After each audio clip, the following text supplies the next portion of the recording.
Hi, everyone. I'm John Feminella. I'm excited to be here today. I want to start with just a brief couple of straw polls. It's not part of a talk. This is mostly to indulge my own curiosity and in front of a captive audience. So how many of you would describe roughly your job description as being associated with engineering? Like you could call yourself a developer, programmer, whatever, right? Okay, most of you. How many of you are executives or manage somebody else? Most of you. Okay, so most of you also say you're a engineer and you manage or are an executive. And how many of you have, let's just say, opened your favorite coding agent of any kind? It doesn't have to be a coding agent. It could be Claude, could be Codex, could be Gemini, could be OpenClaw. You may not even use it for a development task, but how many of you have opened something like that in, let's say, the last 72 hours? Almost everyone in the room. Okay, very interesting. Okay, so good morning. I'm John Feminella. I'm a technology executive who is also a software engineer, like many of you.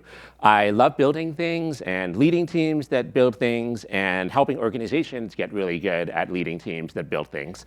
So the title of this talk is Ex Uno Plures. If you're familiar with the motto of the United States, E pluribus unum, which means from many one, this is the reverse, many from one. I think this reflects how I and a lot of others have been using agents and working with them as sort of simultaneous and parallel extensions of our brain into the work that we do, into the things that we need to get done, and to be in many places at once. But one of the problems I've been working on a lot with folks at various companies, both in my own firm and in my advisory work with clients, is how to make AI agents successful at the scale of an enterprise. So not a team, not a few teams, but a whole company that may be hundreds, thousands, tens of thousands, hundreds of thousands of people. And I've noticed two things. First, a lot of the organizations that are trying to do this are running into exactly the same categories of problems. And second, a lot of those problems affect even though they're enterprise problems, they affect the individual user experience that a particular engineer, a particular worker, a particular person in the company may have. And that tends to create a certain selection pressure where we see two bimodal groups of people with respect to productivity. Those who are deriving enormous benefits and who are staunch, stalwart supporters of using agents or the benefits that they can bring, and then those who've maybe like tried it a few times but haven't gotten what they really want, and then a sort of thin band in the middle. So I'd like to talk today about how I think some of those problems can be solved successfully, and to provide you with a framework for how you can do that in your own enterprise so that you can benefit from this experience too. So let's travel back in time about 60 years to June 27th, 1967. This is when Barclays unveils the world's first ATM. So it opens at a branch in North London, and an actor who I didn't know and I've never heard of named Reginald Varney, who was super popular at the time, he makes the world's first ATM withdrawal in front of a gaggle of cameras that have been assembled for this occasion.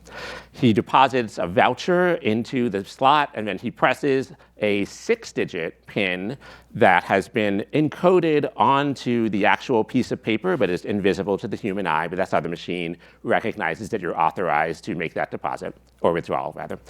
And the machine gives him some money. Gives him a 10-pound note. And the press loves it. They're like, it's the wave of the future. The crowd that's assembled is cheering, and the bank leadership is ecstatic. So imagine, if you will, like someone cheering for you because you've used an ATM successfully.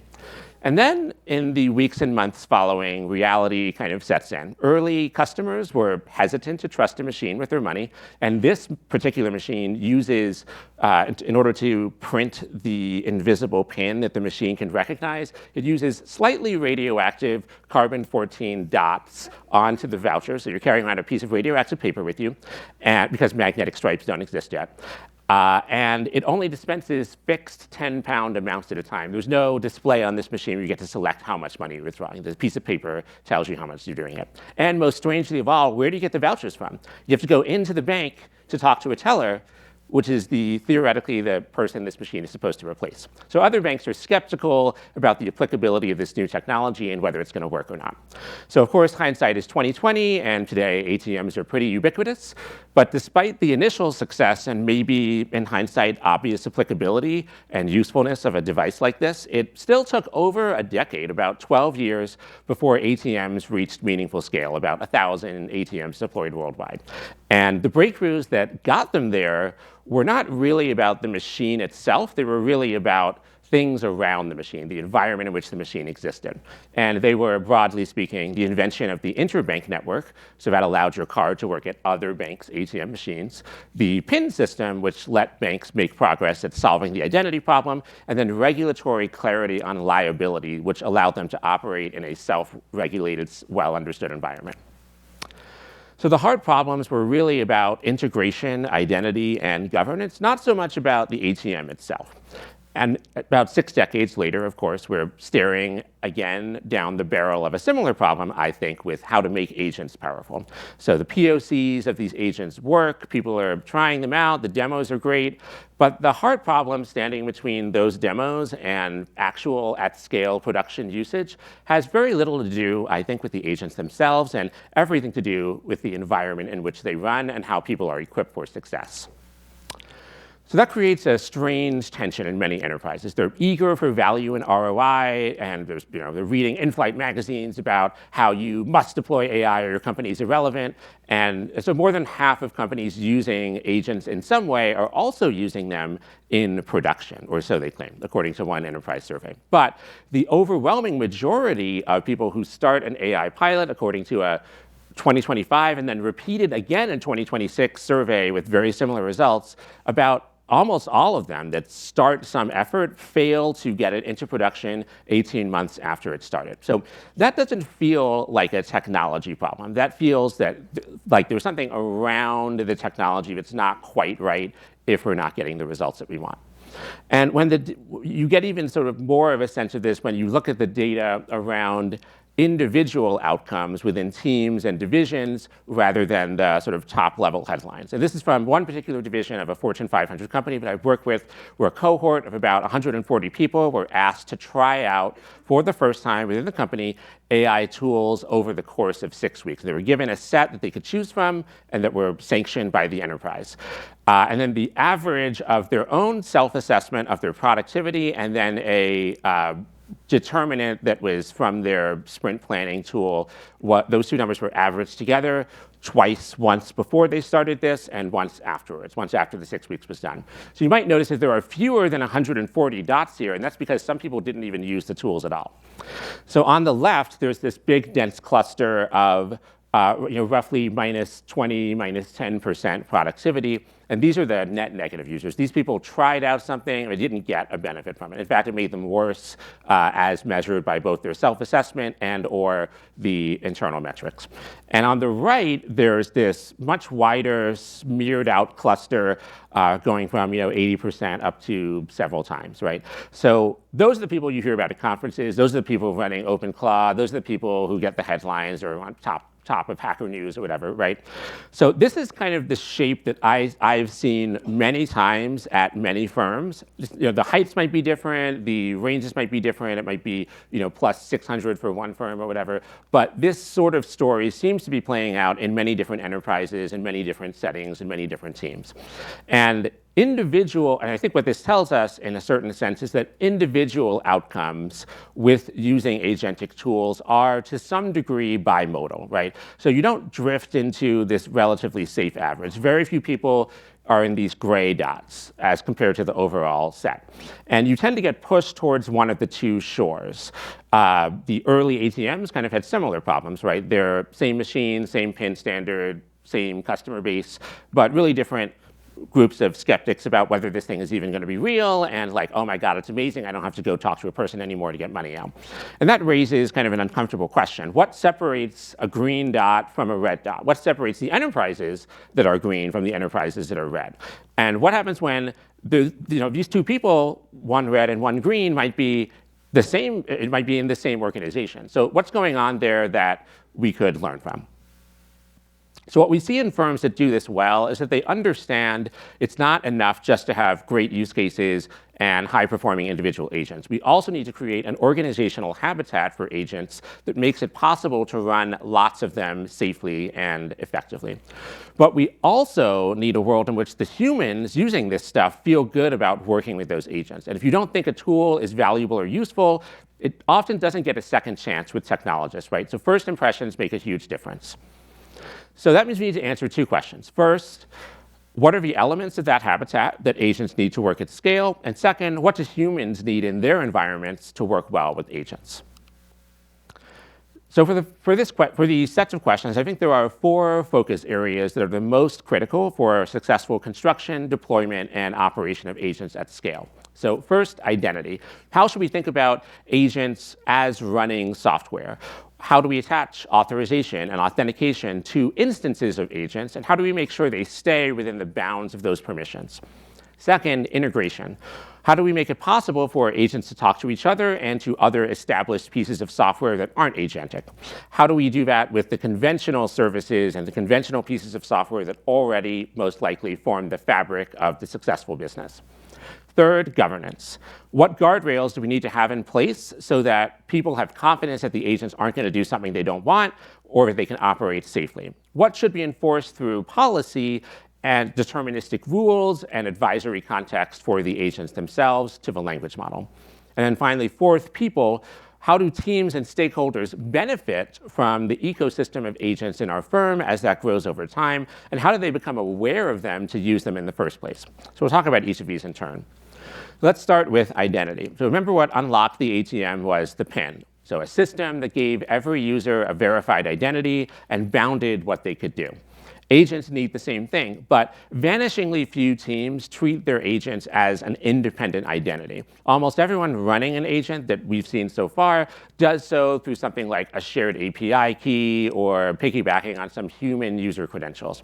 And that's kind of like giving every one of your bank retail customers the same PIN.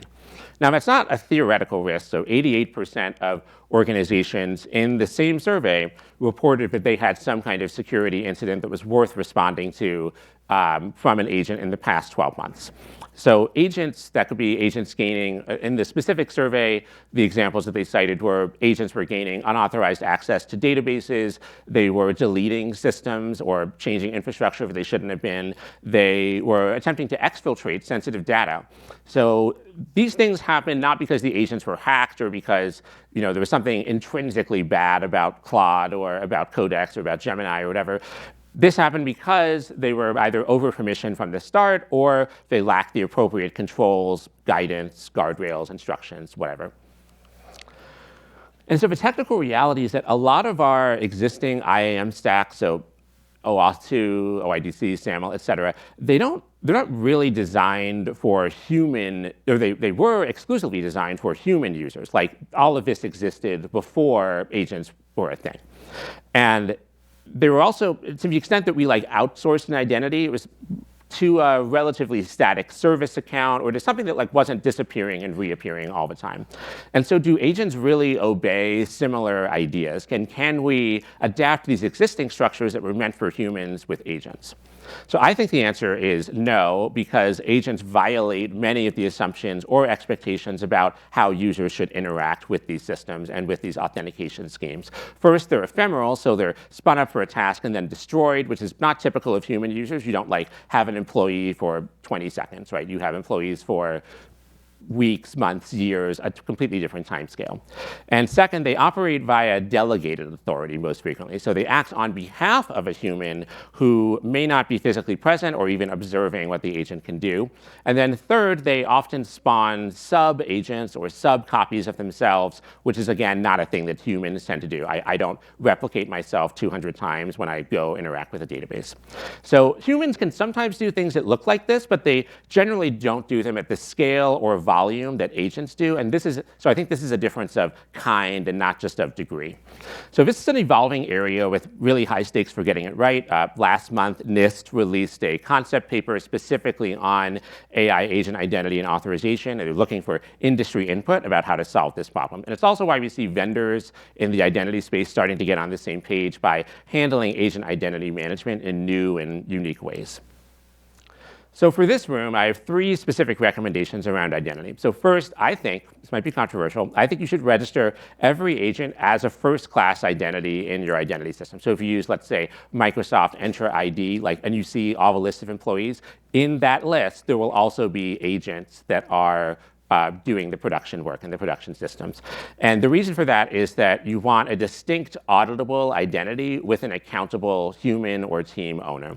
And maybe as a litmus test for this, if I told you that an agent did something, but you can't identify which person or team owns that agent or what it was doing or who's responsible for its activity, I assume that many of you would consider that a problem if you're a technical leader. So, and that's not because we want to assign blame about Bob, wrote the agent that deleted the production system. It's because we can't abdicate responsibility just because a robot is involved. Second, I think we should enforce least privilege dynamically rather than statically. So what I mean by that is traditional sort of role-based access gives you exactly the same permission at 10 a.m. on a Monday as you get at 2 a.m. on a Sunday, even if the agent's doing totally different things at totally different times. So agent authorization needs to be context aware. We want to know what task it's performing, and we want to know what data it's touching and what the risk level associated with that is. Those should be different instances of the agent. We shouldn't give the agent a sort of huge basket of permissions so that it can do anything it wants. It has to be specific to the context of a task at hand. So that means we also need the policy engines that we have to be configured and delegated that way as well. And then third, I think you should build the audit trails before you build the agent, particularly in enterprise environments. So every action, every tool call, every delegation change should be logged. If an agent calls a tool, you should be logging that, not just at the tool interface, but from the perspective of the conversation the agent's having in carrying out its work. So in financial services, where I spend a lot of my time, both here in the US and abroad, regulators in foreign and domestic are asking for this. They're saying, show me where you write this down. How do I prove that you didn't do something stupid? So you want to design for it from day one and not as a retrofit or afterthought, because pretty soon people will be asking for this as a mandatory thing. All right, so next, integrations. That ATM didn't scale until your Barclays card worked at a NatWest or Wells Fargo machine. So that was the interbank network that provided that capability.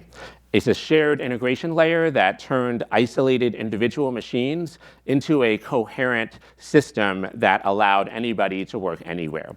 So we're at exactly the same inflection point with agents. There was a report called the State of AI Agents report from Anthropic, and it found that the primary blocker to scaling agents wasn't really about the agents themselves or memory or GPU or all the things you might think of when you hear the word scale. It was about being able to connect them to the interesting systems so that people could get their work done. So CRMs, core banking platforms, ticketing tools, internal APIs, Slack, Teams, code bases, all of that stuff.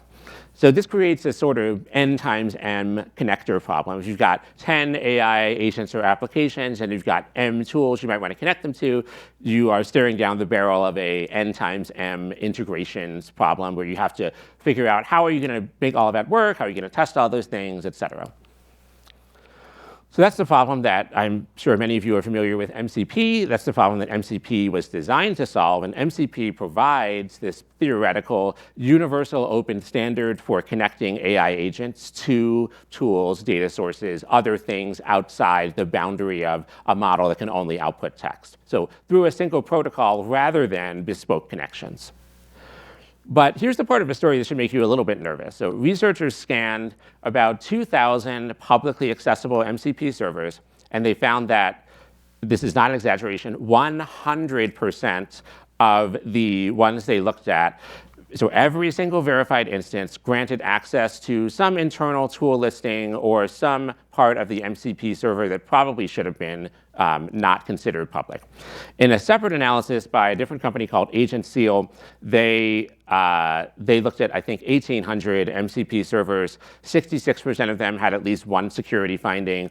43% of those involved some kind of shell or authentication bypass. A couple of them were writing code that did things that looked like what you would see in a rootkit. So they would do things like run a C program or invent a C program that would hook into a kernel method, and then they would compile it and then produce that so that they could get their work done better or more effectively. So that's obviously crazy, and I've actually had clients where the agent or the MCP server undertaking that did it triggered like CrowdStrike alerts or other things on their infrastructure because the agent was doing something. So just like we had shadow IT in the early cloud days, and maybe we still have it, we're now seeing sort of shadow agents, these unsanctioned agents that get wired up to things they probably shouldn't be wired up to, and over unvetted MCP connections they probably shouldn't be connecting to, or even like redirecting token usage for malicious or exfiltration purposes. And a CIO article from earlier this year, I think in February, found that the RSA conference, their submissions were almost overwhelmingly focused on MCP security concerns. So that's compared to a 2% from the previous year. So the security community is sounding the alarm, is like noticing that this is a problem. So getting this right is really important, and getting it wrong is very bad. So for this room, 3 specific recommendations. First, I think you should nevertheless still adopt MCP as your standard integration layer, but you want to deploy it through some kind of management gateway or control plane where the agents and the way that people access this is through a central, well-understood location, rather than there are 50 highly distributed things in the company. You have to know that Alice or Bob is running an MCP server for X or Y over there, right? So you want a way to understand where everything is and then to connect people through that layer. So MCP is becoming the interbank network, or if it isn't already, of the agent era, and sitting it out means that you have to go back to the N times M connection problem, and that's not good. Second, we want to enforce tool level and not server level permissions. So that means like inside of an MCP server, if you have like read and write operations, you don't give access to the whole MCP server, or you want to separate the idea that there are read and write operations. And you want, if there's more granularity that's useful, you should go with that level of granularity. Or you break it up into separate servers that are distinctly read and write, or whatever level is appropriate. But you don't turn on everything just because you can talk to an MCP server, right? So that's the equivalent of giving your customer service agent write access to the billing system. We wouldn't do that. And we shouldn't do it with MCP servers either. And then third, we want to enforce read-only by default. So if you've got, until you have robust workflow and full audit trails, you want to keep every MCP server in read-only. Don't let them do writes until you understand how to log, until you understand how to audit, because if you let them do writes and you don't have a way to understand how a bad write that you didn't want happened, you're going to be in a world of pain when you later have to resolve that incident. So it's just not worth the, in my view, the inconvenience and hassle of fixing problems with write access if you don't have the audit trail sorted out. And this is the same principle that made ATMs work, right? So Barclays didn't start by giving the machine the ability to do whatever. It was like you can only withdraw 10 pounds at a time, and you got to go into the bank to get permission. All right, so next, governance. If you're an ATM operator, one thing you really appreciated at the time was regulatory clarity on liability. So who's responsible when the machine makes a mistake? And what's the risk? How much liability are you exposed to? Without that, banks were kind of reluctant to deploy them because they didn't know if like the customer said, well, I got 10 pounds, I wanted 10 pounds, but I only got 2. Who pays, right? So regulatory clarity was necessary to make that reasonable. And the instinct in most organizations today, though, is that governance and that sort of ecosystem around governance is something that slows you down rather than speeds you up. But the data actually says the opposite. A bunch of executives were surveyed, and they found that most of them had experienced at least one problematic AI incident in the past 6 months, and 77% of those experienced some direct financial loss from agentic incidents, either in time or money or repair. But here's the twist. The 2% of companies that met full responsible AI standards, they had about 2/5 less loss than everybody else. So let them go faster with confidence. The consequences for getting it wrong are really real. So here's another code snippet like the one I talked about before. The part in red hooks into the readdir function, which is a system kernel level function that allows you to understand which files are in a directory. And it says, if a file contains the name hidden, don't show it when I list which files are in this directory. So this is exactly what a rootkit would do. It would load a bunch of files on your system and make it really hard for you to find them later. So this is another example of the sort of thing that I obfuscated the code a little bit, but this is the sort of thing that would trigger and has triggered severity 1 alerts in infrastructure on security systems. So can you imagine if this had been more directly malicious? Like the agent was just trying, in this case, to resolve a production incident by looking up logs elsewhere, and it didn't want to trigger certain things from being detected. But what if this wasn't like trying to be helpful? What if this was trying to hurt you? What if this is trying to do things and remain undetected, right? So that would be very bad. In the wake of this sort of changing environment, the regulatory landscape is also really crystallizing around things that were once considered experimental, maybe 6 months ago. So in February of 2026, that's this year, the US Treasury released something called the Financial Services AI Risk Management Framework, which is 230 control objectives that go into your like SOC 2 compliance list about model development, validation, monitoring, execution, all this extra stuff that the regulators are expecting you to pay attention to. And this is showing up in other regulators too, not just in the US, but abroad. The UK FCA, their financial authority, they ran a bunch of similar activities, and they're coming up with their own lists of stuff that they want people to do. So the walls are closing in, and the institutions that build governance right the first time will be the ones who aren't having to scramble later to answer questions from auditors. So 3 recommendations for you on governance. First, build an agent registry before you build another agent. So a centralized registry is really helpful for acting as a single source of truth, eliminating this shadow agent problem. And I also like to mandate that agents be affiliated with a internal or external product. So if you've got some kind of like product catalog or list of software things and you have agents, I require in many cases that the agent be attached to a product because it's usually the team doing the product that cares about the agent anyway. Second, we want to instrument observability from day one. So if you just let agents loose and do stuff and you have no idea what the Claudes or the Geminis or the Codexes are doing on everybody's individual machines, and you have no way to ascertain that fact later, you're going to be in for a world of hurt, especially when you start doing that in production or semi-production environments. So you've got to be able to reconstruct how output was generated in the first place.